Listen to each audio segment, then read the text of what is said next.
ॲथरच्या दमदार स्कूटर्स आता कुडाळमध्ये. ॲथर 450 आणि ॲथर रिस्टा. आजच भेट द्या Ather showroom, Mumbai Goa highway, Kudal. Hotel spice कोकणच्या समोर. संपर्क 9730 10 64 77. पुन्हा एकदा मल्टी स्पेशालिटी हॉस्पिटल या चर्चेला ऊत आलेला आहे.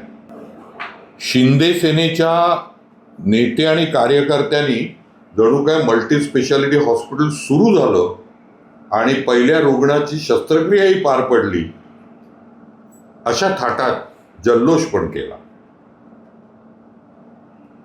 मुळात मल्टी स्पेशालिटी हॉस्पिटल होणार होणार होणार हे गाजर दाखवत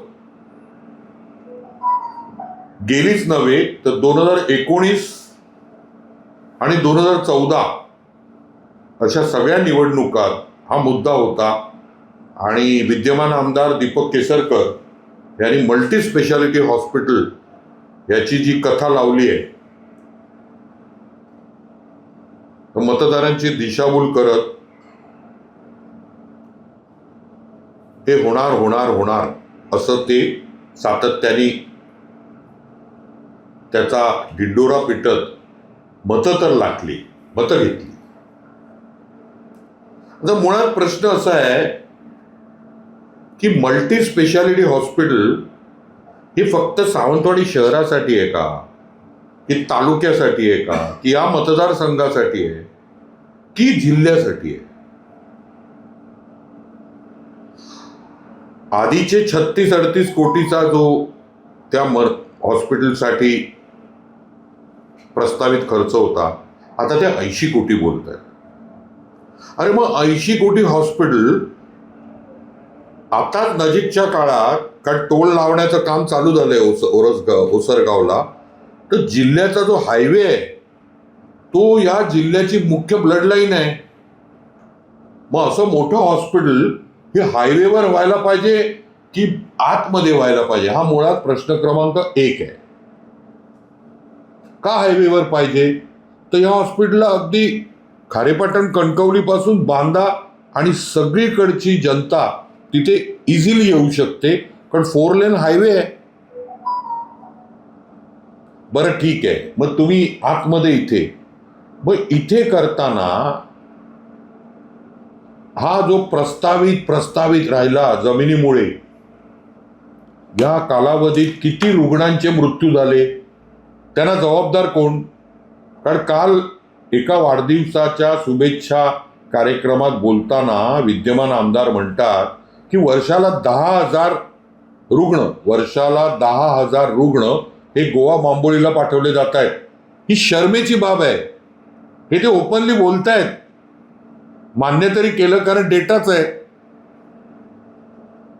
म्हणजे दिवसाला 6 ते 7 रुग्ण हे पाठवले जात आहेत. बरं, ते 6 महिन्यात पाठवत आहेत का? नाही, गेले 12-14 वर्ष पाठवले जात आहेत.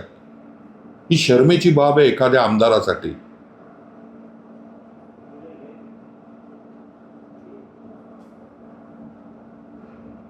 आणि मग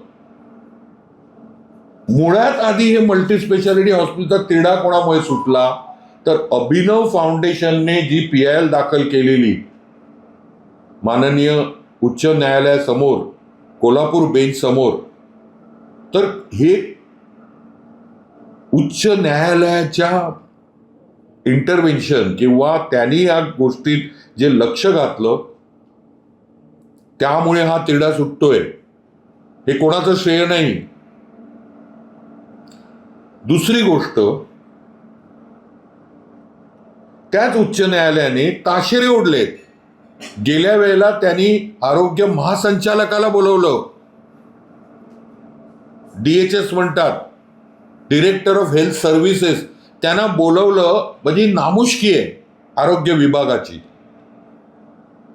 त्यांना कोर्टात हजर राहायला सांगितलंय, पुढच्या तारखेला पण हजर राहायला सांगितलंय DHS. पण त्यांना एवढंच आहे की ते आता व्हिडिओ कॉन्फरन्सिंगच्या माध्यमातून माननीय कोर्टासमोर येतील. कोर्टाने सांगितलंय C-आर्म म्हणजे ऑर्थोपेडिक सर्जरी का होत नाहीत, तर C-आर्म नाही, तर पुढच्या 8 आठवड्यात सियाम विकत घ्या. ट्रॉमा केअरसाठी जे नेसेसरी 5 स्पेशालिस्ट डॉक्टर पाहिजेत, ऑर्थोपेडिक सर्जन पाहिजे वर्ग 1चा, कुठला तरी आणून नाही उपयोग, वर्ग 1चा पाहिजे. अॅनेस्थेटिस्ट पाहिजे 2, अधिक MBBS डॉक्टर्स पाहिजेत. म्हणजे ही जी टीम आहे त्यापैकी एकही डॉक्टर नाही. ते त्यांनी कोर्टाने बजावलंय पुढच्या 6 ते 8 आठवड्यात हे 5ही डॉक्टर पाहिजेत आणि ट्रॉमा केअर चालू करा. 19 पदं असताना फक्त 3 स्पेशालिस्ट डॉक्टर्स आहेत आणि 2 डेप्युटेशनवर आहेत. ही रिक्त पदं आधी तुम्हाला भरता येत नाहीत आणि तुम्ही जनतेला गाजर दाखवताय multi speciality super speciality hospital. कुठून डॉक्टर येणार? सुपर स्पेशालिटी याचा अर्थ heart surgeon, cardiologist, kidney surgeon ज्यांना युरोलॉजिस्ट म्हणतात, किंवा नेफ्रोलॉजिस्ट म्हणजे किडनी क्षेत्रातले तज्ज्ञ डॉक्टर्स, किंवा गॅस्ट्रोएंट्रो सर्जन पोटाचे सर्जन, आणि गॅस्ट्रोएंट्रो मेडिसिन किंवा आता त्यांना हिपॅटॉलॉजिस्ट म्हणतात म्हणजे लिव्हर आतडी ह्याचे तज्ज्ञ, यांना सुपर स्पेशालिटी डॉक्टर्स म्हणतात. त्यांच्या डिग्री MD MS नंतर पुढची 3 वर्ष शिक्षण असतं, ज्याचं क्वालिफिकेशन MCH किंवा DM असं आहे. ग्रामीण भागात असे डॉक्टर्स येत नाहीत, ही वास्तव आहे. मग ते यायचे असतील तर वर विधिमंडळात तसा कायदा करावा लागेल की तुम्ही DM MCH केल्यावर पुढची 2 वर्ष ग्रामीण सेवा ही कंपल्सरी आहे.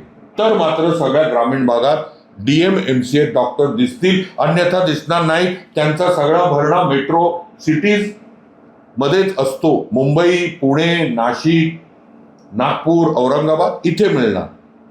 कोल्हापुरात आहेत, आता गोव्यात देखील 2-3 आहेत. मग अशा वेळेला तुम्ही खोटं का सांगताय जनतेला? म्हणजे डोळा तुमचा 80 कोटीवर आहे का? कारण आता जागोजागी काय दिसतंय, 40% टक्केवारी दिसते. रस्ते असेल, बिल्डिंग असेल, ब्रिजेस असतील, सगळीकडे 40%. मग 80 कोटीवर आहे का जनतेला खरोखर तुम्हाला रुग्णसेवा द्यायची आहे, क्वालिटी? आता जे 19 रिक्त पद आहेत, तुम्हाला फिजिशियन मिळताना नाके 9 आले. त्या डॉक्टर रेड्डीना कणकवलीवरनं इथे डेप्युटेशन काढलं, चांगली गोष्ट आहे, स्वागत.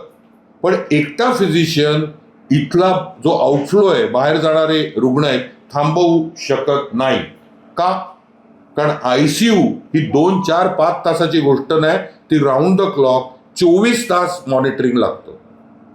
एवढं सुंदर ICU आहे, 10 का 12 बेडेड, कोविड काळात मिळालेलं. पण त्या ICU मध्ये खरोखर इंटेन्सिव्ह केअर लागणारे पेशंट आहेत का? की हार्ट अटॅक असेल, डायबिटिक कोमा असेल, किंवा हायपरटेन्सिव्ह क्रायसिस, म्हणजे ज्या 7-8 केसेस आहेत की ज्यांना काय लागतं, ज्यांना इंटेन्सिव्ह केअर लागते.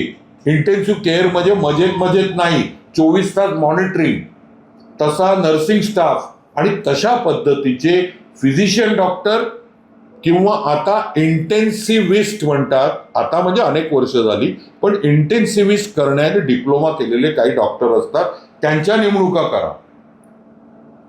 पण ते शासनाच्या गाईडलाईन मध्ये ते नमूदच नाहीये की इंटेन्सिव्हिस्ट नेमा. आणि जे MD होऊन इंटेन्सिव्हिस्ट आहेत ते इथे फिरकणार नाही, हे वास्तव आहे. शहरात आणि शहराच्या आजूबाजूला मिळू शकतात, पण सावंतवाडी, कणकवली, कुडाळ, रत्नागिरी, चिपळूण मिळणार नाहीत, कारण ग्रामीण भाग आहे. दुसरी गोष्ट, काल म्हणजे खरं म्हटलं तर आता कोण राजा प्रजा राहिलेलं नाही. खरं म्हटलं सगळे नागरिक आहेत आणि सगळे संविधानाने बांधील आहेत. पण आपण म्हणताना म्हणतो राजेसाहेब, त्यामुळे काल लखम भोसले, त्यांचे पिताश्री आणि त्यांचे वकील यांनी प्रेस घेऊन असं चित्र निर्माण केलं आज असं चित्र निर्माण केलं की जणू या मल्टी स्पेशालिटी हॉस्पिटलसाठी त्यांनी 70-71 गुंठे जमीन दिली. वास्तव काय? वास्तव आहे 1986 पासून गेले 40 वर्ष म्हणजे ही जमीन महाराष्ट्र शासनाने अधिग्रहण केलेली जमीन आहे. त्यावर दावा दाखल होता, कोर्टाची लढाई चालू होती. त्याचबरोबर राजघराण्यामध्येच वाद होते. प्रत्येक जमिनीत आहेत तसे इथे पण होते. म्हणून काल परवा जी हायकोर्टासमोर सुनावणी होती तेव्हा एक ॲफिडेव्हिट नाही 2 ॲफिडेव्हिट सादर केली. का केली 2 ॲफिडेव्हिट? कारण राजघराण्यामध्ये वाद आहेत, दावे आहेत प्रत्येक जमिनीत. ते त्यांचा पर्सनल मामला आहे, त्याच्यात आम्हाला पडायचं नाही. पण थोडक्यात काय झालं की 70 गुंठे जमीन दिली नाही, 50 गुंठे जमीन मिळवली. 50 गुंठे जमीन राजघराण्याने मिळवली. कारण मला असा प्रश्न आहे, आज जिल्ह्यात हायवे झाला, रेल्वे झाली दंडवते साहेबांमुळे, तिलारीचा मोठा प्रकल्प झाला, मध्यम आणि लघु पाटबंधारे असंख्य प्रकल्प झाले. तेव्हा जेव्हा जमिनी अधिग्रहण करतात तेव्हा शेतकऱ्यांना किंवा सामान्य लोकांना असे काही प्रोव्हिजन असते का हो? त्यांना नोटीस बजावली जाते, त्यांची ऑब्जेक्शन असेल तर लेखी सबमिट करायची, जो रेट आहे त्या रेटने गपचूप त्यांची जमीन अधिग्रहण केली जाते. मग हे काय आहे? जर ती वास्तू कॉटेज हॉस्पिटलची हेरिटेज बिल्डिंग ही 20 गुंठ्यात आहे, ओव्हरऑल तो पूर्ण प्लॉट 3.5 एकरचा आहे, 3 एकर 20 गुंठ्याचा आहे. तर 20 गुंठे सोडून उरलेले जी काय आहे 140 गुंठे, त्याच्यात हा 70 आणि 50चा हिशोब करण्यात आला. 70 आणि 90चा, 91 आणि 50, 91 गुंठे आणि 50 गुंठे, त्यातली 20 गुंठे आधीची आहे. अशी प्रोव्हिजन, कारण संविधानासमोर सगळे समान आहेत, कोणी राजा नाही आणि कोणी प्रजा नाही. मग अशी प्रोव्हिजन आहे का लँड ॲक्विजिशन जमीन अधिग्रहण मध्ये? मला तरी ऐकिवात नाही. जो मार्केट रेट आहे त्याच्या 4 पट देण्याची प्रोव्हिजन आहे, 4 पट मार्केट रेटच्या. पण अशी प्रोव्हिजन आहे का की तुमची अर्धी आम्ही घेतो आणि अर्धी शासनाला द्या आणि अर्धी तुम्हाला? अशी कधी कुठे उभ्या भारतात, महाराष्ट्रात आणि जिल्ह्यात ऐकिवात नाही. इतक्या लँड ॲक्विजिशन झाल्या. लोकांनी स्वतःहून रेल्वेसाठी जमिनी दिल्या, लोकांनी स्वतःहून तिलारी प्रकल्पाला जमिनी दिल्या, छोट्या मोठ्या धरण प्रकल्प, लघु पाटबंधारे, मध्यम पाटबंधारे यांना जमिनी दिल्या. शक्तीपीठमध्ये तुम्ही लँड ॲक्विजिशन करणार, शेतकऱ्यांना प्रोव्हिजन देणार काय की तुझ्या 1.5 एकर मधले 60 गुंठ्यातले 40 गुंठे आम्ही घेतो आणि 20 गुंठे तुला सोडतो? आहे प्रोव्हिजन? हे काय? तर हे असं आहे, 40 वर्ष जो अडकलेला वाद होता त्याच्यात 50 गुंठे तुम्ही सोडवले आणि वर आता जनतेला सांगताय की आम्ही 71 गुंठे दिले नाहीये, तुम्ही 50 गुंठे कमावले याच्यात. आणि आज जर पुण्यश्लोक बापूसाहेब महाराज असते, त्यांनी 3.5च्या 3.5 एकर लोकोपयोगी कामासाठी सहज सरळ हस्ते दिले असते. म्हणून 90 वर्ष झाली, अजूनही जनतेच्या हृदयात कोणाचं नाव आहे? पुण्यश्लोक बापूसाहेब महाराजांचं. विविध कामाला त्यांनी जमिनी दिल्या. कॉलेज असो, बँक असो, सुतिकागृह असो, जे काय त्यावेळेला नव्हतं त्या सगळ्या गोष्टी बापूसाहेब महाराजांमुळे या सावंतवाडी शहरात, सावंतवाडी तालुक्यात आणि अन्य ठिकाणी आज आपल्याला दिसत आहेत. त्यांनी कधी हव्यास ठेवला नव्हता. आंबोली, गेळे आणि चौकुळ या 3 गावात लोकांना येऊन वसवलं. आता तो कबुलातदार प्रश्न तिढा आणि महाराष्ट्र शासन हे आहे, कबूल आहे, पण मुळात देण्याची जी वृत्ती होती ही पुण्यश्लोक बापूसाहेब महाराजांची होती. त्याचा वारसा सांगताना आपण आधी स्वतःशी बोलावं, विचारावं स्वतःला. बरं, महाराष्ट्र शासन तुम्हाला कॉम्पन्सेशन देत नव्हतं का? देत होतं. ते नक्की आकडे मी सांगू शकत नाही, पण 4 कोटी 6 कोटी 8 कोटी असं चालू होतं. तेव्हा का नाही दिलं लँड ॲक्विजिशन? सामान्य शेतकऱ्याला आणि सामान्य माणसाला विचारत पण नाही गव्हर्नमेंट. ॲक्वायर करतं लँड, कारण लँड कोणाची आहे? सारी भूमी गोपाल की. 7/12 नीट वाचला, मालकाचे नाव नसतं, भोगवतदाराचे नाव. तुम्हाला ती कसायला आणि भोगायला दिली. लँड कोणाची आहे? गव्हर्नमेंटची. कोणाची लँड कोणी सांगू शकत नाही. लोकोपयोगी प्रोजेक्टसाठी मी देणार नाही, कोर्ट पण उभं करत नाही. त्यामुळे थोडक्यात काय, खरं काय घडलंय हे जनतेसमोर मांडा. म्हणजे कमवायचं पण आणि वर दाखवायचं आम्ही 70-71 गुंठे दिली. तुम्ही दिलेली नाही. तुम्ही 50 गुंठे 40 वर्षाच्या तिढ्यानंतर कमावली. You got it back. You did not donate it. आणि उद्या प्रत्येक जसा सरकारी प्रकल्प असतो 36-38 कोटीचे 80 कोटी, 80 कोटीचे 140 कोटी, 140 कोटीचे 200 कोटी हे कराल. मोठमोठी सिटी स्कॅन, MRI, पेट स्कॅन इक्विपमेंट सगळी येतील. सुपर स्पेशालिटी म्हणताय ते डॉक्टर्स कसे आणाल, कुठल्या कायद्यानुसार आणाल ते जनतेला सांगावं. ही दीपकभाई केसरकर, विद्यमान आमदार, आणि पालकमंत्री नितेशजी राणे यांना नम्र विनंती आहे. असलेल्या हॉस्पिटलमध्ये डॉक्टर्स नाही आहेत, म्हणूनच तर पेशंट बिचारे दर दिवशी 6 पेशंट. शर्मेची गोष्ट आहे, शर्मेची बाब आहे. मेडिकल कॉलेज आहे ओरसला, का नाही डेव्हलप करत? जिल्ह्याचं पॉप्युलेशन 8.5 लाख आहे, तेही माहीत नाही, कारण केंद्र सरकारच्या कृपेने जनगणना अजून पार पडलेली नाही.